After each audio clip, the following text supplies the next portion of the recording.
As a financial institution employee, you understand that robbery is always a possibility, but that can't keep you from doing your job. We're going to review some of the things you can do to prepare for a robbery and how you can help keep yourself safe in the event of one. It is how you respond when faced with a robbery that will help ensure your safety and the safety of those around you. These icons represent the features used in this course. Click on each for a description. If someday you find yourself looking into the face of an armed robber, your safety and the safety of your account holders and fellow employees may depend on how well you cope with the situation. Police and the FBI suggest several daily security precautions you can take to lessen the chances of a robbery. In this knowledge assessment, try to separate fact from fiction by placing each precaution in the right category.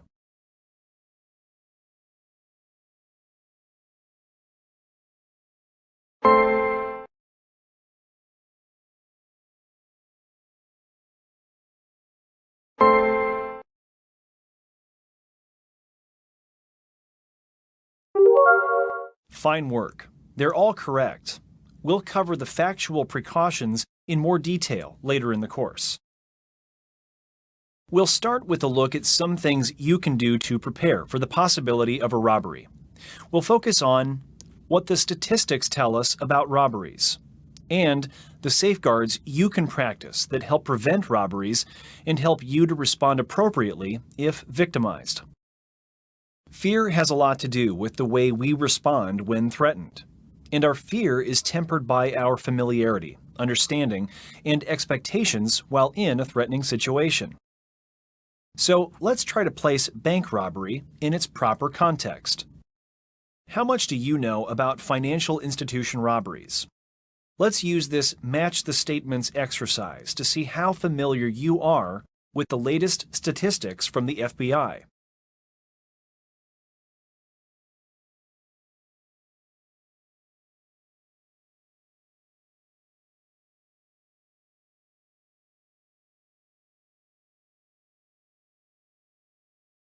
While there's no common profile for all robberies, the FBI has put together some facts and statistics about typical depository institution robberies. According to the FBI, most robberies took place on Fridays, when robbers believed there was more cash on hand. It's a disappearing feature, and developing statistics will have to be examined. But most financial institution robberies occurred at a teller line because that's where the money was when it's not in the vault. In most holdups, the robber made off with less than $10,000. More often than not, robbers struck a branch office instead of the main office. In the majority of cases, a single robber acted alone, and passing a demand note announcing the robbery was the most frequently used technique. While many robberies involve the use or threat of a weapon, other methods are also used. A robber may try to keep a low profile, hoping that most people won't notice what's going on. On rare occasions, the robber may take over the institution, clearly showing a weapon and trying to frighten everyone in the building. However, the FBI also says most financial institution robberies resulted in no injuries and no hostage situations. At opening time, institutions can be vulnerable to the so-called morning glory robbery. In a typical scenario, the robber forces entry into an institution as the first employee unlocks the door. The main objective being not to steal the money in the till, but to get away with the cash in the vault. Be alert. Common strategies used by an early morning robber include intercepting the first or second employee upon entry, breaking in and waiting for the first employee, use of a pretext, such as claiming to be a repair person, ambushing an employee who has stepped outdoors, colliding accidentally with an employee's car, then forcing that employee to cooperate when he or she stops to investigate, entering an employee's home and taking family members hostage while an accomplice forces the employee to drive to the institution and open the vault. Before moving to our next topic, I'd like you to complete each of the following statements.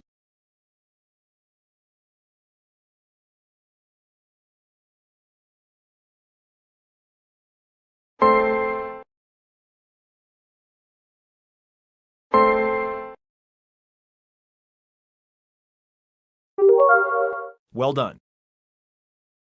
Financial institution robbers typically work as a team to subdue everyone in the building. Correct. According to the FBI, in the majority of cases, a single robber acted alone. Which of the following is not a tactic used by Morning Glory robbers? Toss it in the shredder. Correct. All the others are known strategies of the Morning Glory robber. The most effective deterrent to a robbery is routine security based on your sharp eyes and common sense. Here are some daily security precautions police and the feds suggest you follow. Keep an eye on what's going on inside and outside your institution. Try to always be aware of your surroundings. At the end of the workday, pay particular attention to closets, stairways, restrooms, and other possible hiding places. Robbers sometimes hide out at closing time to wait until the building is locked. If you find yourself in this situation, follow your institution's security policy. Report suspicious or unusual situations to a supervisor or security officer, even if you think you're just being paranoid. If you see or just sense something, say something. A stranger loitering in the lobby could be casing the institution, even identifying employees that could be easy prey. Someone in the parking lot could be checking out entrances and exits. Make every effort to be observant and outgoing. Greet people and make eye contact. A would-be robber may reconsider if there's a possibility you'll identify him or her later. Staring while an actual robbery is in progress is not a good idea, though, because it can make a tense situation worse. Instead, with each glance, concentrate on one or two of the robber's distinguishing features. Some institutions use the buddy system for opening up in the morning, just in case a robber is hidden inside. One employee unlocks the building, enters, disengages the alarm, and performs an inspection to ensure the building is free from intruders. Meanwhile, the other employee waits outside for an all-clear signal. Anytime you observe suspicious behavior, like someone lingering in a manner that makes you uncomfortable, pay close attention and follow your institution's security notification policies and procedures. Here are some other security tips. Get in the habit of handling paperwork as little as possible. It's a habit that can help preserve a robber's fingerprints on a hold-up note. Keep money handling to a minimum. If you're still using cash drawers, monitor them regularly to ensure the drawer balance is within the limits established by your institution. Never leave your cash drawer unlocked, even if you'll be right back. Be aware of who's within earshot. Don't discuss other employees, security procedures, equipment and technology, the building's physical layout, or cash and document handling procedures, etc., when and where non-employees could be listening in. Most financial institutions have sophisticated security devices in place to make robbery more difficult. Silent alarm systems. Bundles of traceable bait money and exploding charges of indelible ink to be slipped into robbers' bags. Surveillance cameras and perhaps even signage instructing visitors to remove hats, hoodies, and sunglasses. And make sure to limit the number of objects, inside and out, that could be used as hiding places. All of these things can force a robber to think twice. In addition to routine anti-robbery measures, advanced planning is an essential part of making things safer should a robbery occur. Sounds strange, but as a financial institution employee, it's your responsibility to see that a holdup goes smoothly. Your institution's security risks should be fully assessed. Preparation begins with well-documented security policies and procedures, plus adequate training for all employees in their responsibilities before, during, and after a robbery. Most security professionals recommend role-playing to rehearse robbery response. Enough facts for now. Let's see how well you recall some key security procedures. Slide each of these statements to the right or left. Are they true or false?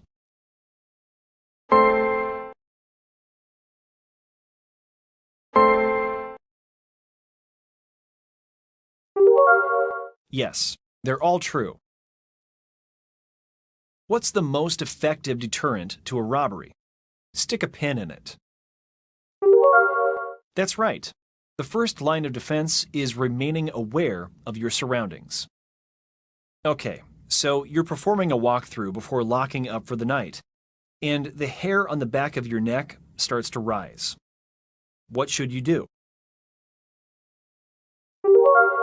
Good idea. But if you feel strongly about it, calling for assistance might not be a terrible idea either. Better safe than sorry, especially if you're the last person in the building. Time for true or false.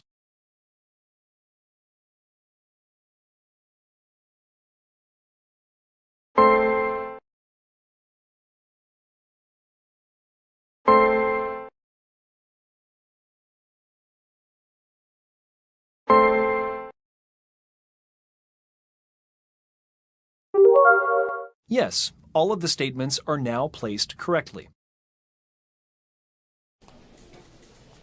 Do you still recall what the most effective deterrent to a robbery is?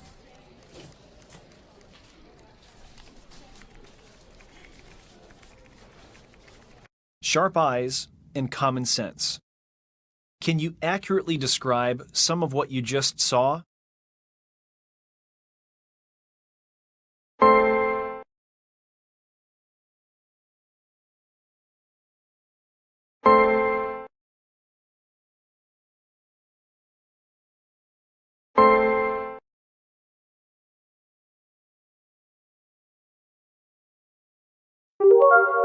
Nicely done.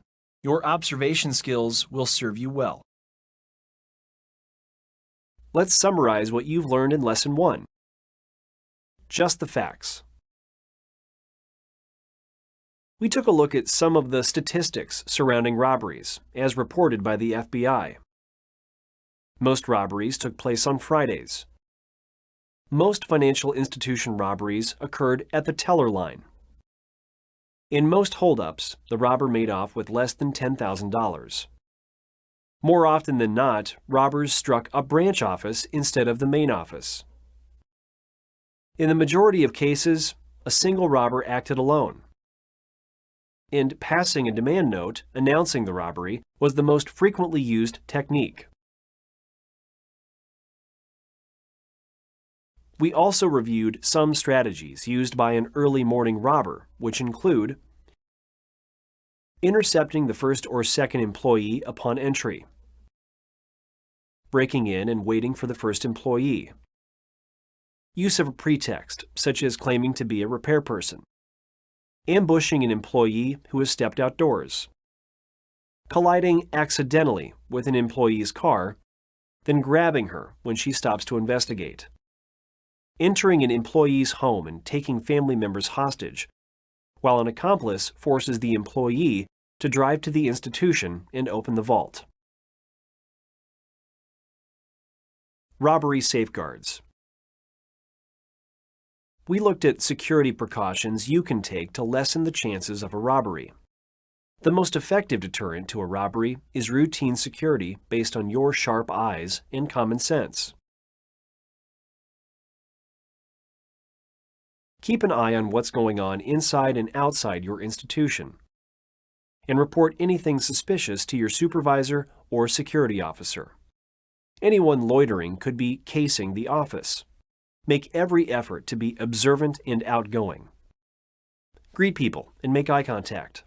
A would-be robber may reconsider if there's a possibility you'll identify him or her later.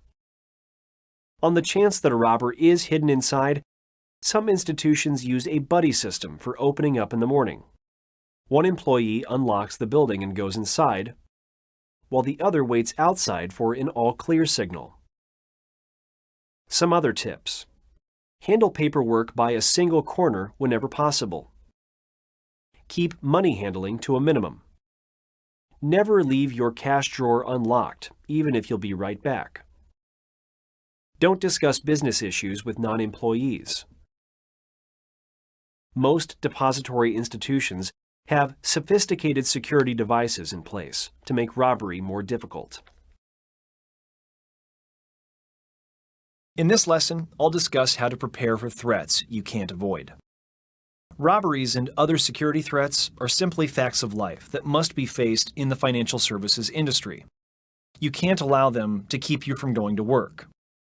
You can protect yourself, though, by being prepared and serious and diligent in following a daily security routine, by understanding that the robber wants only to get the loot and get out fast, and that your responsibility is to assist the robber in doing exactly that.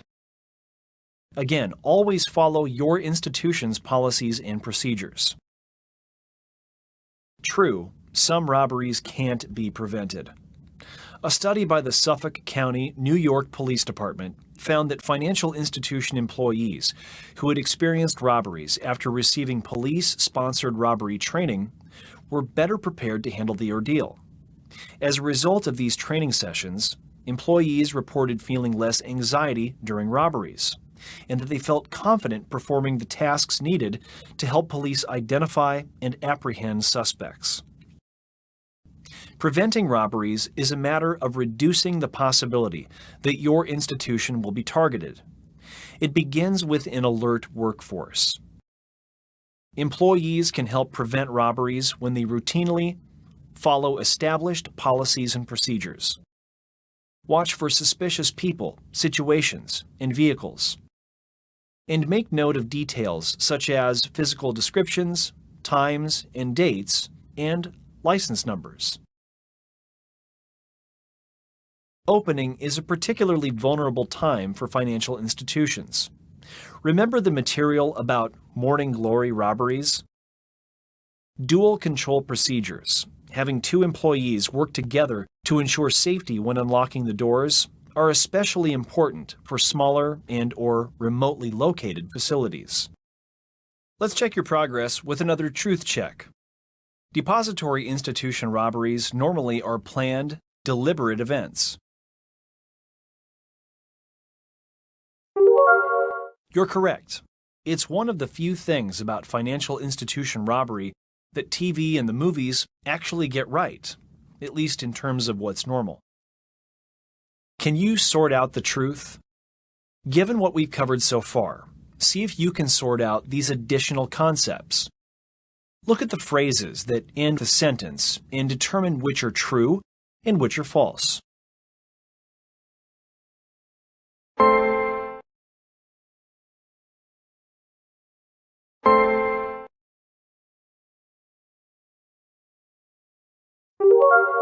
Nice. Let's continue. What can be done to prevent a morning robbery?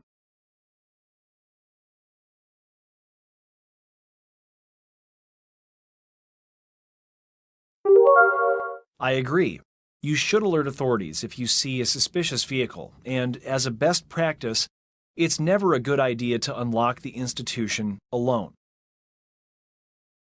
If you notice a suspicious person in the lobby, someone who appears to be casing your institution, what should you do?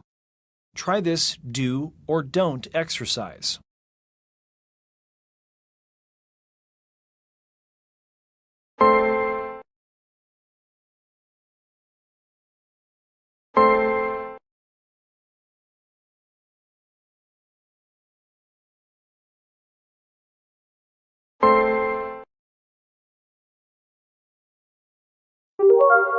Everything's placed correctly. All right. Do you think you're prepared enough to deal with a robbery? Here's a safe way to find out. This individual has been loitering in the lobby of your institution for several minutes, and you don't recognize him as a regular account holder. If this was a real-life situation, you wouldn't get a second chance to think about how to react to this individual. But this performance simulation will allow you the freedom to make and learn from any mistakes. Let's see what this lurker is up to. What should you say?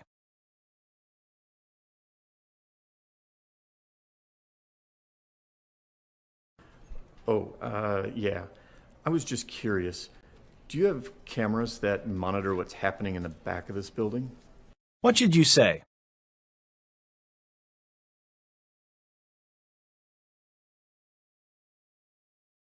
Okay, I understand. I was just curious. Thanks anyway. The man has now left your institution. What should you do next?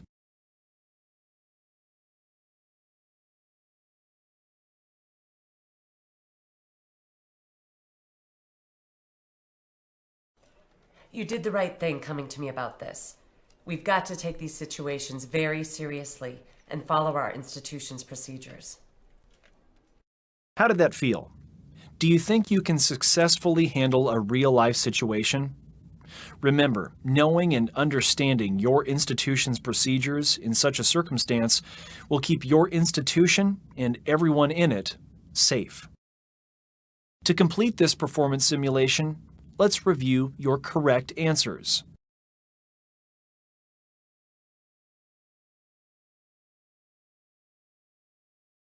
You remembered here to make every effort to be observant and outgoing.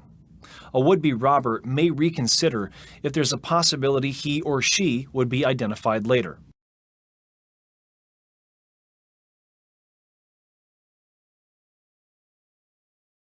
That's right. Don't talk about business issues with non-employees, especially regarding information about security procedures and equipment.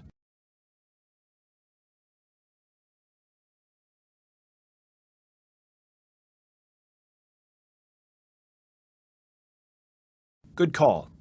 Always report suspicious or unusual situations to a supervisor or security officer, even if you feel like you're just being paranoid.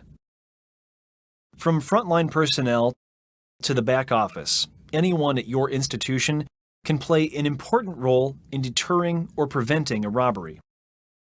That's why it's vitally important that everyone fully understand your institution's security policies and procedures, and what they can do to help keep your facility and everyone in it safe. Now, let's review what we covered in Lesson 2. The Art of Prevention. Robberies and other security threats are simply facts of life that must be faced in the financial services industry. Proper preparation can give you an advantage in some situations and allow you to work without undue fear of a robbery. Preventing robberies is a matter of reducing the possibility that your institution will be targeted. An alert workforce can help prevent robberies by routinely watching for suspicious people, situations, and vehicles, and making note of details like physical characteristics, times and dates, and license numbers. Remember that financial institutions are especially vulnerable at opening time, making dual control procedures particularly important for smaller, remotely located facilities. Now that you've finished the course, you may want to review some sections before taking the final exam. If that's the case, click on the Contents button to go anywhere in the course to review. If you don't want to review, it's time to take the final exam. Be sure to follow these instructions when leaving the course. Do not exit by clicking on the X in the upper right-hand corner of the window, or you may not receive credit for completing the course.